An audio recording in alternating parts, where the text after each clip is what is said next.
El ser en el umbral.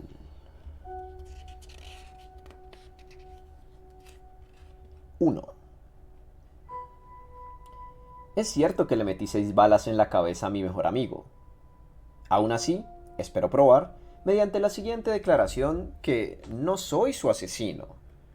En un principio me llamarán loco, aún más loco que el hombre a quien maté en su celda en el manicomio de Arkham. Pero, más tarde, algunos de los lectores podrán ponderar cada extremo, y lo cotejarán todo con los hechos conocidos. Y se preguntarán cómo podría haber llegado a otra conclusión tras verme cara a cara con la evidencia de aquel horror, aquel ser en el umbral. Hasta ese momento yo tampoco había visto otra cosa que locura en los extraños relatos con los que me había topado. Incluso ahora me pregunto si no me engañaría o si no estaré loco, después de todo. No sé, pero otros hay que pueden también contar cosas extrañas acerca de Edward y Asenat Derby. E incluso la obtusa policía se ve en un brete a la hora de achacarlo todo a una broma macabra o a la venganza de criados despedidos.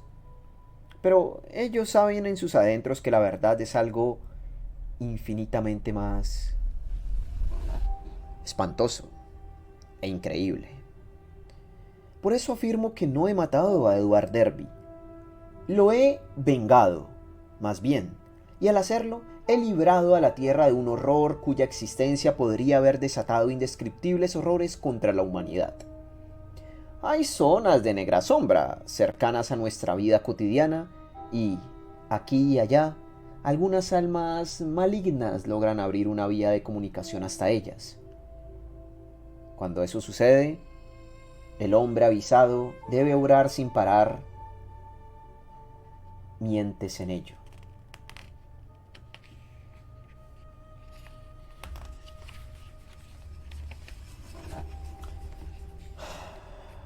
Conozco a Edward Pickman Derby desde que tengo recuerdo.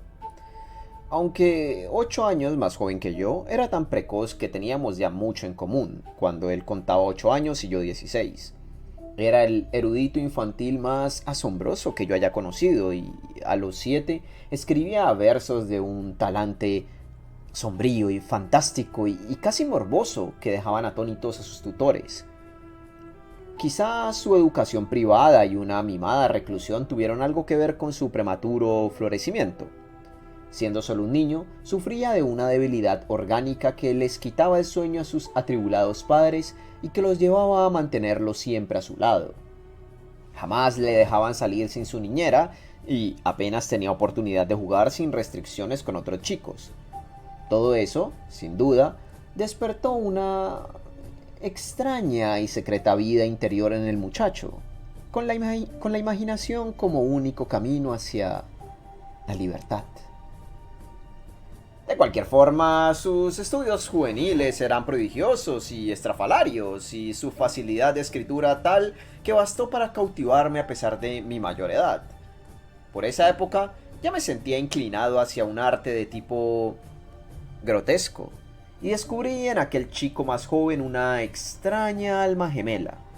Lo que había detrás de nuestro común amor por las sombras y los prodigios era, sin duda, la antigua, mohosa y en cierta forma temible ciudad en la que vivíamos, la embrujada y legendaria Arkham, cuyos techos picudos y combados y sus ruinosas balaustradas de tipo georgiano han visto pasar los siglos junto al oscuramente rumoroso Miskatonic. Con el tiempo me incliné por la arquitectura y dejé de lado el proyecto de ilustrar un libro de los demoníacos poemas de Edward, aunque no por eso sufrió merma nuestra camaradería. El genio del joven Derby se desarrolló de forma notable, y a los 18 años su recopilación de lírica oscura causó sensación al ver la luz con el título de Azatoth y otros horrores. Mantuvo estrecha correspondencia con el notorio poeta baudelariano Justin Geoffrey, que escribió El pueblo del monolito, y murió gritando en un manicomio en 1926 después de una visita a una siniestra y malfadada aldea de Hungría. En lo que toca a la autosuficiencia y a los asuntos prácticos, sin embargo, Derby mostraba una enorme carencia debido a su vida aislada. Su salud había mejorado, pero sus hábitos de dependencia infantil se veían fomentados por unos padres sobreprotectores, así que nunca había viajado solo, tomado una decisión por sí mismo o asumido responsabilidad alguna. Pronto se hizo patente que no podía lidiar en asuntos tales como los negocios o la vida profesional, pero la fortuna familiar era lo bastante holgada como para que tal cosa no constituyese una tragedia. Al alcanzar la edad adulta, mantuvo un engañoso aspecto infantil. Rubio y de ojos azules. Tenía la lozana complexión de un chico y sus intentos de dejarse bigote apenas resultaron visibles. Tenía voz blanda y aguda, y su vida consentida y ociosa le dio más bien el aspecto regordete de un joven que la prematura panza propia de la mediana edad. Era bastante alto, y su rostro agradable habría hecho de él un conquistador, de no haberlo empujado su timidez hacia el retiro y los libros. Los padres de Derby se lo llevaban cada verano al extranjero y pronto adoptó, superficialmente, expresiones e ideas propias de un europeo. Su talento, tan oscuro como el de Poe, no tardó en empujarlo más y más hacia el decadentismo, y otros anhelos y sentimientos artísticos se despertaron en parte dentro de él. Tuvimos conversaciones memorables por aquellos días. Tras pasar por Harvard, había practicado en el estudio de un arquitecto en Boston, me había casado y por último había vuelto a Arkham para practicar mi profesión, instalándome en la casa familiar de Saltonstall, ya que mi padre se había mudado a Florida por razones de salud. Edward solía venir casi cada tarde, por lo que llegué a considerarlo uno más de la familia. Tenía una forma característica de tocar el timbre o golpear la aldaba que se convirtió en una verdadera señal distintiva. Así que, tras la cena, yo siempre me quedaba a esperar los familiares 3 toques enérgicos seguidos con otros 2 tras una pausa. Yo lo visitaba menos a menudo y, con envidia, me percataba de los oscuros volúmenes que atesoraba en su siempre creciente biblioteca. Derby estudió en la Universidad Miskatonic de Arkham, ya que sus padres no querían separarse de él. Entró a los 17 años y acabó la carrera en 3 años, licenciándose en literaturas inglesa y francesa, y sacando buenas notas en todo, excepto en matemáticas y ciencias. Mantuvo poco trato con el resto de los estudiantes, aunque miraba con envidia a los audaces y los bohemios, cuyo superficial lenguaje elegante y su pose absurdamente irónica imitó, y cuya dudosa conducta bien le hubiera gustado atreverse a adoptar. Eso sí, se convirtió en un devoto, casi fanático del oculto saber mágico, por el que la biblioteca Miskatonic era y es más famosa. Siempre asentado en la superficie de lo fantástico y lo extraño, se sumergió profundamente en las runas y los enigmas dejados por un fabuloso pasado, para guía y pasmo de la posteridad. Leía obras tales como el espantoso libro de Avon, la Unaussprechlichen Kulten de von Jungs, o el prohibido Necronomicon del árabe loco Abdul al-Hazred, aunque no les habló a sus padres sobre nada de todo eso. Edward tenía 20 años cuando nació mi único hijo, y pareció contento de que llamase al recién venido al mundo Edward Derby Upton en su honor. A los 25 años era un hombre prodigiosamente leído, así como un reputado y conocido poeta y fabulador, aunque su falta de contactos y responsabilidades había menguado su desarrollo literario, haciendo su producción poco original y artificiosa. Yo era quizás su más íntimo amigo, y encontraba en él una mina inagotable de asuntos teóricos vitales, en tanto que él descargaba en mí cualquier materia que no se atreviera a mencionar a sus padres, Permaneció soltero, más debido a la timidez, inercia y protección paterna que por sus inclinaciones, y se relacionaba en sociedad solo de manera ligera y superficial. Cuando estalló la guerra, tanto su salud como su arraigada timidez hicieron que se quedase en casa. A mí me destinaron a Plattsburgh, pero no fui a ultramar. Pasaron los años.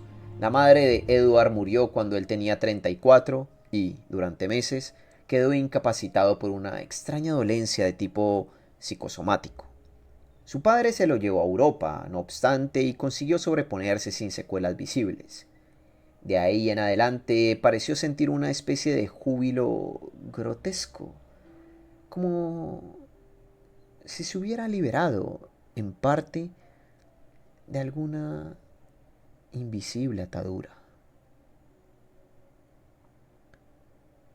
Comenzó a mezclarse con los más avanzados de sus colegas, pese a su mediana edad, y estuvo presente en algunos sucesos sumamente estrafalarios. En cierta ocasión tuvo que pagar un oneroso soborno, cuyo importe le presté, para mantener a su padre en la ignorancia sobre la participación en cierto asunto. Algunos de los rumores sobre la gente más oscura de la Miskatonic eran de lo más singular. Hubo incluso habladurías acerca de magia negra y sucesos completamente increíbles. 2. Edward tenía 38 años cuando conoció a Asenath White. Ella tendría, creo, unos 28 años entonces y estaba haciendo un curso especial sobre metafísica medieval en la Universidad de Miskatonic. La hija de un amigo mío la había conocido antes, en la escuela de Hall de Kingsport, y solía rehuirla debido a su extraña reputación. Era morena, pequeña y de muy buen ver, excepto por sus ojos saltones, pero algo en su expresión ahuyentaba de inmediato a la gente sensible. Sin embargo, si la gente se apartaba en su presencia era sobre todo por su origen y por su conversación.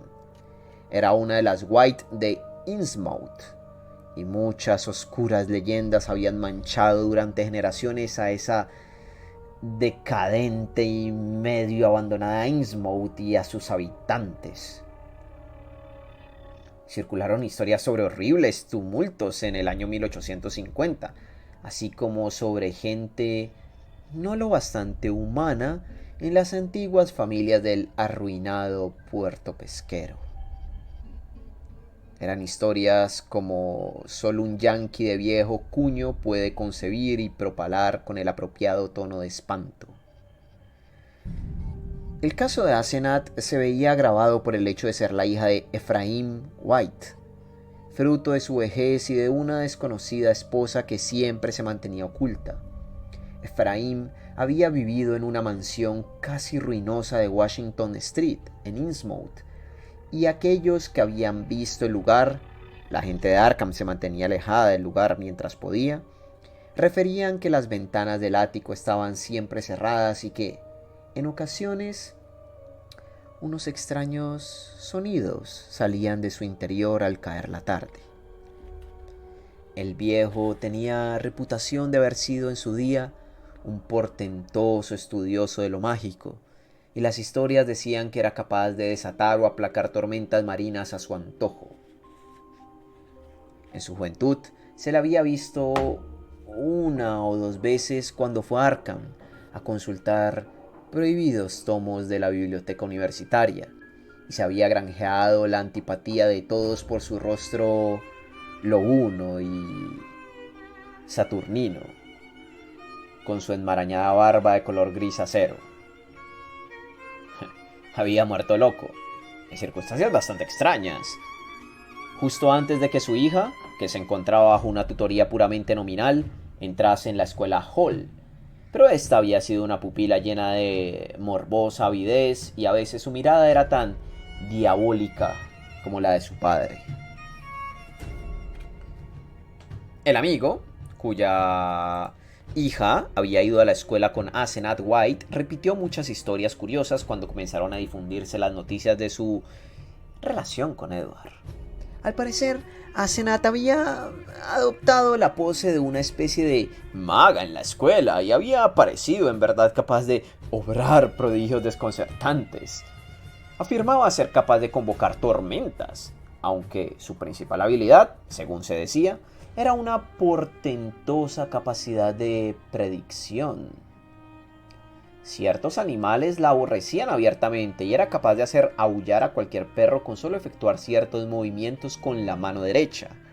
Había veces en que ella mostraba un despliegue de conocimientos e idiomas muy singular y estremecedor para una joven. En ocasiones espantaba a sus compañeras con miradas y guiños de una clase inexplicable y parecía encontrar una obscena y jocosa ironía en tal situación.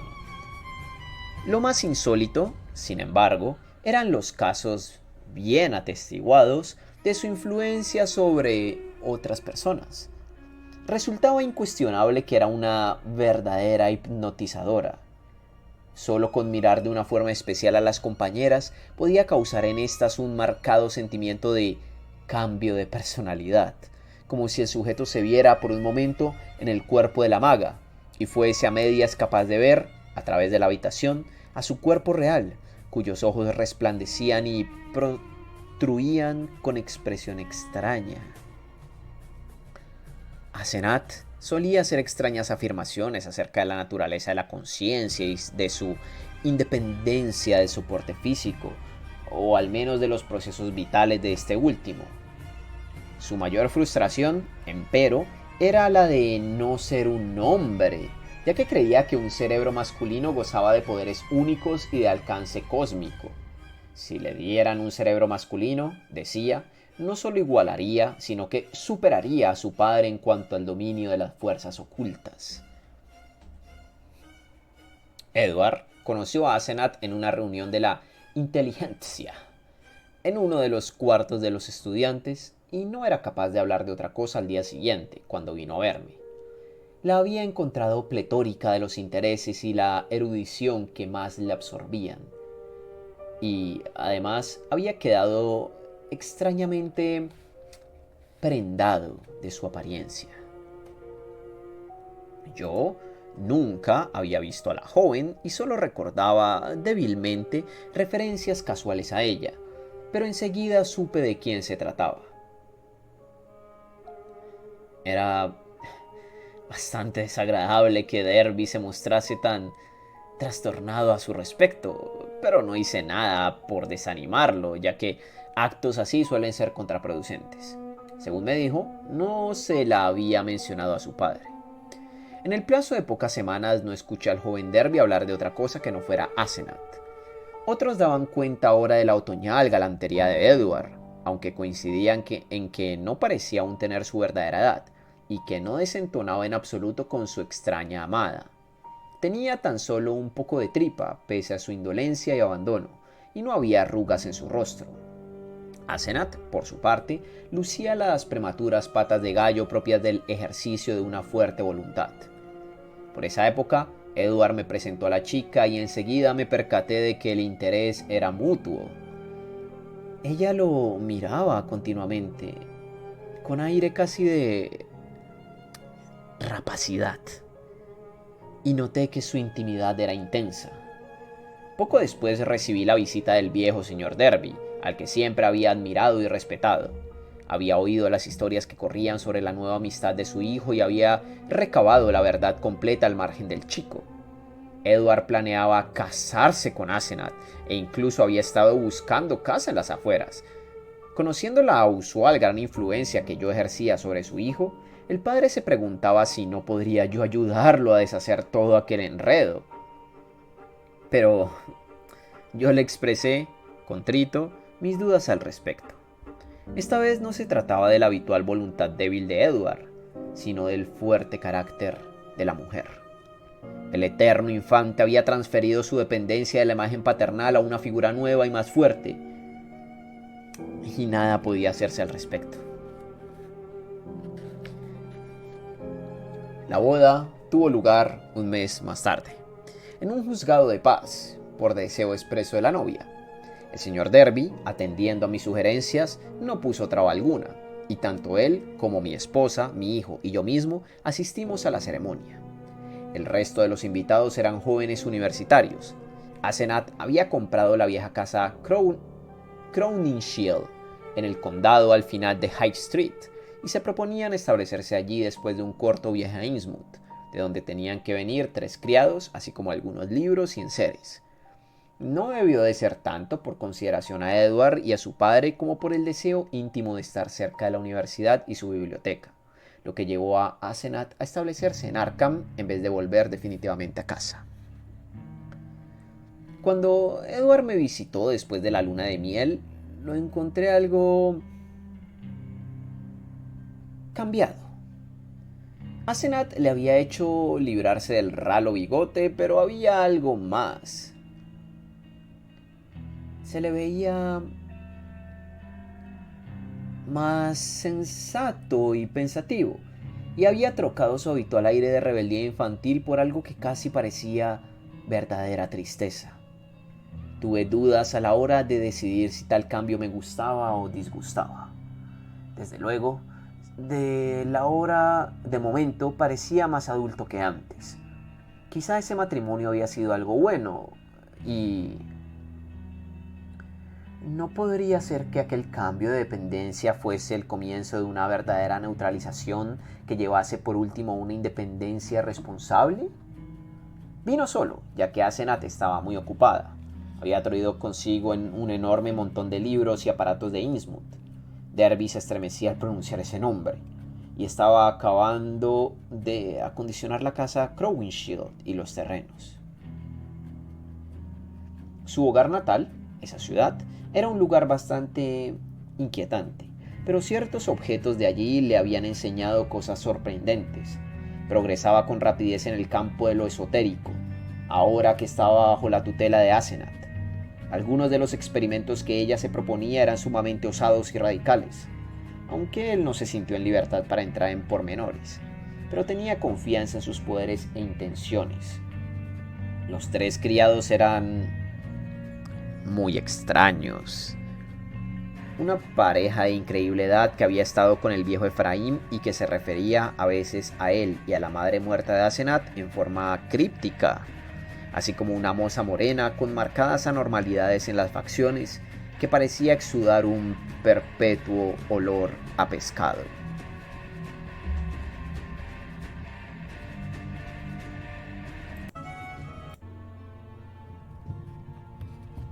¡3! Durante los 2 años siguientes vi cada vez menos a Derby. Podía irme a dormir durante una quincena entera sin oír el familiar golpeteo de 3+2 en la puerta principal. Y cuando me visitaba, o cuando yo lo visitaba a él, cosa que cada vez hacía menos, se mostraba poco dispuesto a tratar sobre temas trascendentes. Se había vuelto muy reservado sobre aquellos estudios ocultos que antes solía describir y relatar de manera tan minuciosa, y prefería no hablar de su esposa. Esta había envejecido terriblemente desde la boda, hasta el punto de que, cosa bien extraña, ahora parecía ser ella la más vieja de los 2. Su rostro mostraba el más concentrado gesto de determinación que yo haya visto nunca, y todo su aspecto parecía adquirir cada vez más un algo repulsivo, vago e indefinible. Mi esposa y mi hijo lo notaban también, y fuimos cesando poco a poco de visitarlo, cosa de la que, como admitió Edward en uno de sus momentos de infantil falta de tacto, ella se congratuló sobremanera. De manera ocasional, los Derby emprendían largos viajes, al parecer a Europa, aunque Edward a veces dejaba entrever destinos más oscuros. Pasado el primer año, la gente comenzó a hablar acerca del cambio obrado en Edward Derby. Eran habladurías casuales, ya que el cambio era meramente psicológico, pero incidían en puntos de los más significativos. De vez en cuando, al parecer, se había observado a Edward mostrando una expresión y realizando actos del todo incompatibles con su abúlica naturaleza. Por ejemplo, pese a que antaño no conducía ningún coche, lo habían visto entrando o saliendo por el viejo acceso de Crowninshield al volante del potente Packard de Asenat, conduciendo como un experto y lidiando con las complicaciones del tráfico con una habilidad y determinación que eran por completo ajenas a su naturaleza habitual. En tales casos, siempre parecía de vuelta o a punto de emprender un viaje. Ahora bien, ¿qué clase de viaje? Eso es algo que nadie podía conjeturar, aunque, sobre todo, se le había visto en la carretera de Innsmouth. Cosa extraña. La metamorfosis no era para bien. La gente decía que en tales momentos se parecía mucho a su esposa o al viejo Ephraim White, o quizás tales momentos resultaban tan antinaturales por los escasos que eran. A veces, horas después de haber salido en esa forma, regresaba tumbado apáticamente en el asiento de atrás del coche que conducían o bien un chofer o bien un mecánico, y que obviamente era de alquiler. Además, el aspecto que solía presentar durante su menguante vida social, lo que incluía, he de decirlo, las visitas a mi casa, era el del indeciso de antaño, con un irresponsable infantilismo aún más marcado que en el pasado. Mientras el rostro de Asenat envejecía, el de Edward, aparte de aquellas ocasiones excepcionales, se relajaba hasta adoptar una antinatural inmadurez, excepto cuando la nueva tristeza o sabiduría asomaban por un momento. Era algo verdaderamente desconcertante. Entretanto, los Derby prácticamente se habían descolgado del círculo de diletantes universitarios. No por voluntad propia, según oímos, sino porque algo en los estudios que realizaban resultaba estremecedor. Hasta para el más curtido de los demás decadentes. Fue durante el tercer año de matrimonio cuando Edward comenzó a insinuarme abiertamente cierto miedo e insatisfacción. Dejaba caer frases como que las cosas estaban yendo demasiado lejos y hablaba crípticamente sobre la necesidad de proteger su identidad.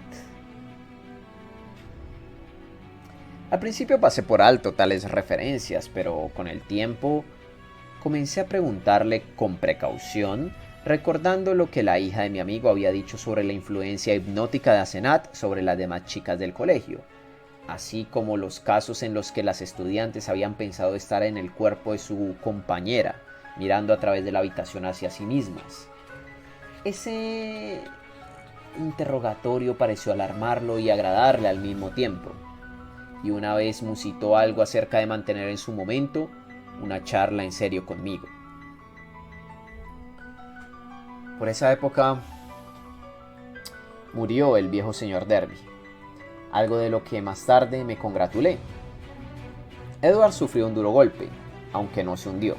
Había mantenido un contacto asombrosamente escaso con su padre desde el matrimonio, ya que Asenat había concentrado en ella todo su sentimiento vital de atadura familiar.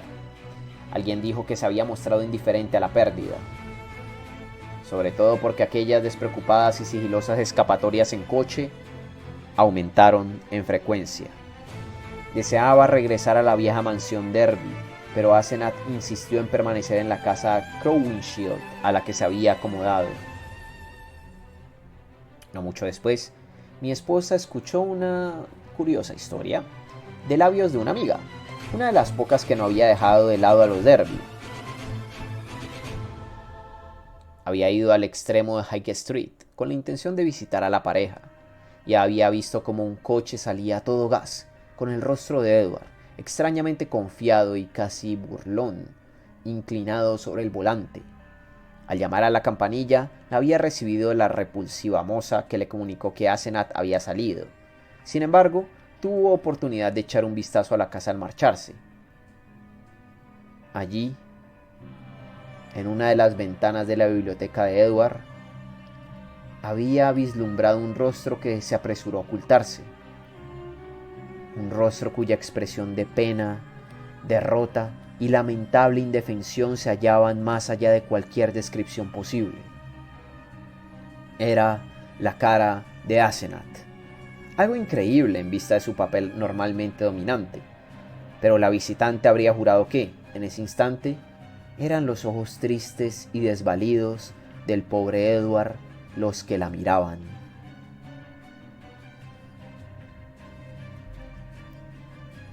Las visitas de Edward fueron espaciándose aún más, y sus ocasionales insinuaciones fueron tornándose más concretas. Lo que decía era increíble, aún para la secular y plagada de leyendas Arkham, pero él descargaba su oscura sabiduría con sinceridad y convicción que le hacían a uno temer por su cordura. Hablaba acerca de terribles reuniones en solitarios lugares, de ruinas ciclopias en el corazón de los bosques de Maine, bajo los que inmensas escaleras se hundían en abismos de negros secretos, de ángulos complejos que llevaban a través de invisibles muros a otras regiones del espacio y del tiempo, y de odiosos cambios de personalidad que permitían explorar lugares remotos y prohibidos, u otros mundos, o diferentes continuos espaciotemporales. A menudo respaldaba sus locas insinuaciones mostrándome objetos que me dejaban por completo anonadado, objetos de colores elusivos y texturas desconcertantes que jamás habían sido conocidos en la Tierra, con curvas y superficies malsanas que no respondían en ningún propósito concebible ni seguían ninguna geometría imaginable. Tales cosas, decía, procedían del exterior, y su esposa sabía cómo conseguirlas. A veces, aunque siempre en susurros espantados y ambiguos, sugería cosas acerca de Ephraim White, a quien había visto antaño de manera ocasional en la biblioteca de la universidad. Tales murmuraciones no eran nunca claras, pero parecían guardar relación con alguna duda, especialmente horrible, que tenía de que el viejo brujo hubiera en verdad muerto, tanto en un sentido espiritual como corporal. A veces Derby se interrumpía de golpe en sus revelaciones y yo me preguntaba si Asenath podría haber adivinado sus parloteos a distancia, y si no lo habría interrumpido merced a alguna especie desconocida de mesmerismo telepático, algún poder del mismo tipo que había mostrado en la escuela.